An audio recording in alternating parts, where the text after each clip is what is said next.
దేవునికి మహిమ కలుగునుగాక. పరలోక రాజ్యం అనే వాక్యం మనం ధ్యానించుకుందాం. మత్తయి సువార్త 25వ అధ్యాయం 1వ వచనం. పరలోక రాజ్యము తమ దివిటీలు పట్టుకొని పెండ్లి కుమారుని ఎదుర్కొనుటకు బయలుదేరిన 10 మంది కన్నికలను పోలి ఉన్నది అంటూ ఇక్కడ పరలోక రాజ్యము మరి చేరటానికి 10 మంది కన్యకలు దివిటీలు పట్టుకొని సిద్ధపడి ఉన్నట్టుగా మనం ఇక్కడ చూస్తూ ఉన్నాం.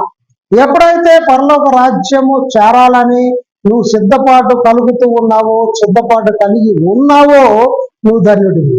ఈ సిద్ధపాటు లేని వారు విడవబడతారు అని వాక్యంలో నేరుగా సెలవిస్తూ ఇక్కడ 10 మంది కన్యకలు మరి బయలుదేరి వచ్చారు.